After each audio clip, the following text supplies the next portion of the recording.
Hello friends, जैसे कि हमें पता है पियाजे की थ्योरी के अनुसार जो हमारे बच्चे होते हैं वो लिटिल साइंटिस्ट होते हैं और वो चीज़ें करके सीखते हैं। लेकिन यहाँ पे लीव वाइगोत्स्की उनके बिल्कुल अपोजिट सोचते हैं। लीव वाइगोत्स्की का कहना है कि जो बच्चे होते हैं वो सोशली सीखते हैं, दूसरों से इंटरैक्शन करके। तो आज हम लीव वाइगोत्स्की के बारे में जानेंगे, उनकी थ्योरी के बारे में जानेंगे और उन्होंने जो 3 मेन कॉन्सेप्ट दिए हैं बच्चों की डेवलपमेंट पे, उसको जानेंगे। तो चलिए स्टार्ट करते हैं। सबसे पहले यहाँ पे जो लिखा है एक world socio cultural. Leave Vygotsky जो थे वो सोशियो कल्चरल बहुत मानते थे। जहाँ पे भी आपको अपने पेपर में, सीटेट में, कहीं पे भी आपको अगर ये सोशल वर्ल्ड दिखे तो समझ जाइए कि ये किससे रिलेट करता है, हमारे लीव वाइगोत्स्की से, क्योंकि इन्होंने इसको सबसे ज़्यादा प्रमोट करा है। जो हमारे पियाजे थे उनको उन्होंने इंडिविजुअल को प्रमोट करा था, लेकिन यहाँ पे लीव वाइगोत्स्की ने सोशल कल्चर को प्रमोट करा है। लीव वाइगोत्स्की ये मानते थे कि जो चिल्ड्रंस होते हैं, बच्चे होते हैं, वो आइसोलेशन मतलब बंद होके या एक जगह बंधे रह के आइसोलेशन में नहीं सीख सकते चीज़ें। They develop their minds through social interaction. उनका जो माइंड होता है वो तभी डेवलप करता है जब वो दूसरों से मिलते हैं, घुलते हैं और कल्चरल इन्वायरमेंट में एक दूसरे से मिलते हैं जाके, तभी जो उनका डेवलपमेंट होता है वो आगे बढ़ता है। Every time you see Vygotsky's name think of SCL। यहाँ पे अब हम कुछ चीज़ें इनके बारे में पढ़ेंगे।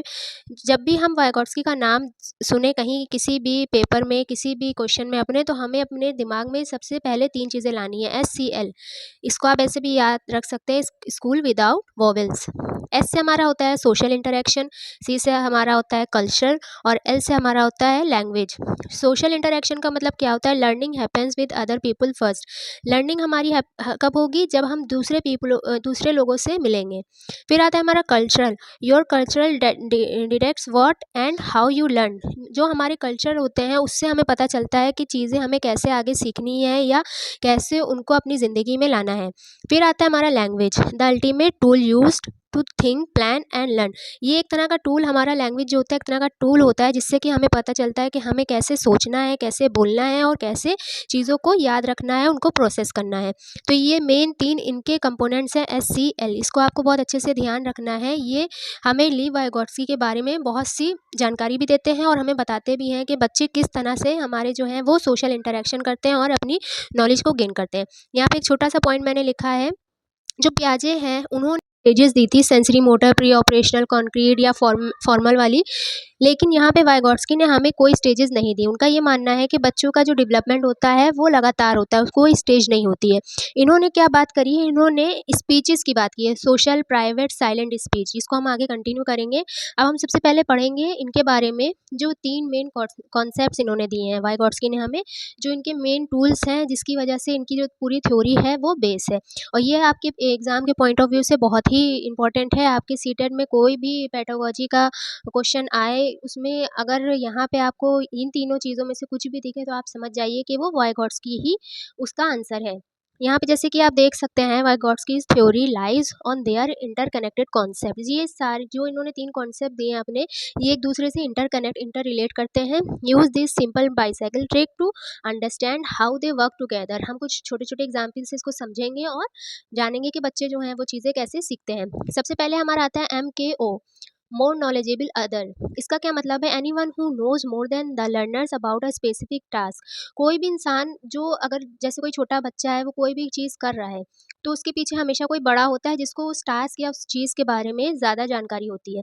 This can be a teacher, parents, pair और इवन अ कंप्यूटर प्रोग्राम। ये कोई भी हो सकता है, उसका टीचर हो सकते हैं, पेरेंट्स हो सकते हैं या आपस के कोई दोस्त हो सकते हैं या फिर कोई कंप्यूटर या इलेक्ट्रॉनिक डिवाइस हो सकती है जो उसको एक टास्क में रास्ता दिखाए कि तुम्हें अब ये करना है या आगे आपको ये करना है। तो उसी को हम कहेंगे MKO, मोर नॉलेजेबल अदर, जिसको बच्चे से ज़्यादा जानकारी हो किसी भी चीज़ या किसी भी टास्क के बारे में। फिर हमारा आता है सेकंड पे इनका ZPD, zone of proximal development. इसमें क्या होता है? The sweet spot of learning. ये एक तरह की, हम एक कह सकते हैं, एक तरह का जगह होती है जहाँ पे बच्चे लर्निंग को सीखते हैं। It is the gap between what a learner can do alone. ये गैप होता है जहाँ पे एक लर्नर जो होता है वो चीज़ें सीखता है उसके बीच में, और जो चीज़ें वो दूसरों की हेल्प से सीखता है, and what they can do with help, जो दूसरों की मदद से वो चीज़ें सीखता है, उसके बीच का ये गैप होता है जिसको हम कहते हैं ज़ोन ऑफ प्रॉक्सिमल डेवलपमेंट। यहाँ पे एक छोटा-सा एग्ज़ाम्पल है, आप उससे इसको समझ सकते हैं। The child can not balance alone but can ride perfectly if someone holds the seat. जो बच्चे होते हैं अगर हम उनको साइकिल या कोई भी ऐसा खिलौना दें जो वो चलाए, तो वो अकेले उस चीज़ को अकेले बैलेंस नहीं कर सकते। जैसे साइकिल ही है, उसको वो अकेले राइड नहीं कर सकते। अगर कोई पीछे से उनको हल्का-सा सपोर्ट दे, सीट बैलेंस कर दे, तो वो आसानी से साइकिल चला सकते हैं। और इसी सपोर्ट को हम, इसी गैप को हम क्या कहेंगे, ज़ेडपीडी। जब कोई उनको थोड़ा-सा सपोर्ट देके उनके टास्क में हेल्प करे, उसको हम कहेंगे ज़ेडपीडी। फिर आ जाता है हमारा स्कैफोल्डिंग। ये हमने अपनी नेगेटिव और पॉजिटिव टैग वर्ल्ड की वीडियो में भी पढ़ा है इसके बारे में। द टेम्परेरी सपोर्ट, इसको हम कहते हैं temporary support given by the MKO to help the learner. यहाँ पे जो MK more knowledgeable other person होता है, वो जो बच्चा सीख रहा होता है साइकिल चलाना, उसको हेल्प करता है, एक ब्रिज, एक तरह का रोड बना देता है, जेडपीडी गैप जिसे हम कहेंगे, zone of proximal development. This support is gradually removed as the learner gets better. और धीरे धीरे जो ये हमारा जेडपीडी सपोर्ट है छोटा सा एक, ये धीरे धीरे कम होता जाता है जैसे जैसे बच्चे को चीज़ें आती जाती हैं। आई होप आपको ये तीनों चीज़ें समझ में आई होंगी। एमक्यू हमारा होता है जो बच्चा सीख रहा है, कोई टास्क कर रहा है, उसमें जब कोई उसकी हेल्प करता है जिसको उस चीज़ के बारे में ज़्यादा नॉलेज हो, तो हम उसको कहेंगे एमकेओ। जेडपीडी एक तरह का हम कह सकते हैं, एक तरह की हेल्प होती है, एक तरह का ब्रिज बना देता है, गैप बना देता है बच्चे और जो उसका सपोर्ट कर रहा होता है उसके बीच में। और स्कैप फोल्डिंग में क्या होता है, हम बच्चे को एक सपोर्ट देते हैं थ्रू एमक्यू और जेडपीडी। ये दोनों को मिला के जब हम बच्चे को सपोर्ट देते हैं ताकि बच्चा अपनी जो लर्निंग कर रहा है, जो सीख रहा है उस चीज़ में, वो अच्छा कर सके और आगे बढ़ सके। तो ये हो गया इसके 3 मेन कंपोनेंट्स जो हमें अच्छे से याद रखने हैं इन तीनों के बारे में। फिर लीव वाइगोत्स्की क्या कहते हैं, Lev Vygotsky did not believe in universal fixed age stages of cognitive development. जैसे कि मैंने शुरू में बताया कि जो हमारे पियाजे हैं उन्होंने तो स्टेजेस दे दी हैं हमारी डेवलपमेंट की, कि इतने से इतने साल में ये स्टेज आती है, इतने से इतने साल में ये स्टेज। लेकिन जो लीव वाइगोत्स्की हैं उन्होंने, उनका ये मानना है कि कोई भी यूनिवर्सल फिक्स्ड एज की स्टेजेस नहीं है कॉग्निटिव डेवलपमेंट में। He said that a child's mind develop continuously. उनका मानना है कि जो बच्चों का ब्रेन होता है, दिमाग होता है, वो लगातार बढ़ता रहता है, लगातार उसका विकास होता रहता है through social interaction and language. जो वो बोलते हैं या दूसरों से जब वो मिलते हैं, तो वो उनका जो डेवलपमेंट होता है वो बढ़ता रहता है, होता रहता है, कभी भी ख़त्म नहीं होता है। Vygotsky outline 3 clear stages of speech and language development. अब उन्होंने यहाँ पे 3 अपनी स्पीच जो हमने पहले पढ़ी है उसके बारे में बताया है, जिसकी वजह से जो लैंग्वेज डेवलपमेंट होता है बच्चों का, वो होता है। तो सबसे पहले वो पॉइंट में वो क्या बताते हैं, सोशल स्पीच।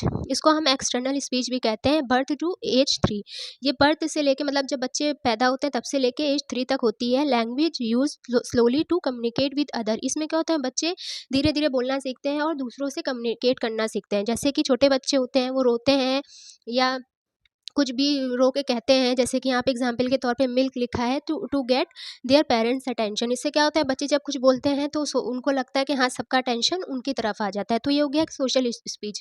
दूसरों से जब वो बोलते हैं छोटे बच्चे, तो उसको हम कहेंगे एक्सटर्नल स्पीच। फिर आता है हमारा ईगोसेंट्रिक स्पीच, इसको हम प्राइवेट स्पीच भी कहते हैं। ये किस एज में आती है, 3 to 7 ईयर्स में। इसमें बच्चे क्या करते हैं, children talk out loud to themselves to regulate their own behaviour and think through task. इसमें बच्चे क्या करते हैं, अपने से ही बात करते हैं, मतलब आवाज़ें तेज़ करके, बच्चे कोई भी गेम खेल रहे हो, कुछ भी खेल रहे हो, तो वो अपने में ही बातें करेंगे चिल्ला चिल्ला के, जिससे कि उन्हें वो टास्क भी समझ में आएगा और उनका बिहेवियर भी। यहाँ पे एक छोटे से एग्जाम्पल से हम लोग समझेंगे। 4 year old kid telling themselves, 4 साल का कोई बच्चा है, वो अपने आप को बता रहा है कि ब्लू ब्लॉक जो है हमें वो यहाँ पे रखना है, या रेड वाला इधर रखना है, और ये चीज़ वो अपने आप अलोन, मतलब अपने आप से ही बातें कर रहा है, खेल रहा है। तो इसको हम क्या कहेंगे, प्राइवेट स्पीच। अब हमारी एक लास्ट आ जाती है इनर स्पीच, जिसे हम कहते हैं साइलेंट थिंकिंग। इसमें क्या होता है, private speech goes underground, it becomes silent. जब बच्चे अपने मन में ही अब इस स्टेज में बोलने लगते हैं, मतलब अपने अंदर, वो लाउड उनको बोलने की ज़रूरत नहीं होती, वो अपने अंदर इनर स्पीच, मतलब इनर मीन्स अंदर ही बोलते हैं। Internal dialogue used for thinking and problem solving. अब इस स्टेज में वो अपनी प्रॉब्लम को सॉल्व करने लगते हैं अपने अंदर ही, अपने अंदर बोल के, बात करके, बता के कि हाँ, ऐसे से ऐसे हो सकता है, ऐसे से ऐसे हो सकता है। इसका क्या एग्जाम्पल हम ले सकते हैं, an adult mentally counting money without saying the numbers out loud. अब यहाँ पे क्या होता है, हम लोग जब अब जो अडल्ट लोग होते हैं, वो अगर पैसे गिन रहे हैं या कुछ भी काउंट ऐसे कर रहे हैं, तो वो उनको अब चीख के काउंट करने की या चिल्ला के काउंट करने की ज़रूरत नहीं होती है। वो मन में ही नंबर्स बोल के अपना काउंट कर सकते हैं। तो ये हो गई हमारी इनर स्पीच, जब हम अंदर ही बोलते हैं, उस चीज़ को हम कहेंगे साइलेंट थिंकिंग। अब यहाँ पे एक छोटा सा डिफरेंस है वाइगॉट्स्की और पियाजे के मुताबिक। पियाजे क्या है जो कहते हैं चिल्ड्रंस आर लोन साइंटिस्ट, उनका मानना है चिल्ड्रंस जो हैं वो अकेले ही सीखते हैं, इंडिविजुअल सीखते हैं, डेवलपमेंट हैपेंस बिफोर लर्निंग। बच्चों की जो विकास होता है, डेवलपमेंट होता है, वो पहले ही हो जाता है लर्निंग से पहले। उनको मतलब सीख चीज़ें बाद में सीखते हैं, लेकिन डेवलपमेंट उनका पहले ही शुरू हो जाता है। और हमारे जो वाइगॉट्स्की हैं वो बिल्कुल इसके अपोजिट कहते हैं, चिल्ड्रंस क्या है सोशल लर्नर, जब वो दूसरों से मिलेंगे, दूसरों से घुलेंगे तभी वो चीज़ें सीखेंगे। और उनकी जो लर्निंग है वो पहले होती है, बाद में उस लर्निंग से उनका डेवलपमेंट होता है। ये दो मेन की पॉइंट है, आपको याद रखने हैं। जो पियाजे के अनुसार डेवलपमेंट पहले होता है, लर्निंग बाद में होती है, और वाइगॉट्स्की के अनुसार लर्निंग पहले होती है, डेवलपमेंट बाद में होती है। आई होप आपको ये वीडियो समझ में आई होगी, अच्छी लगी होगी। मिलते हैं नेक्स्ट वीडियो में। Thanks for watching.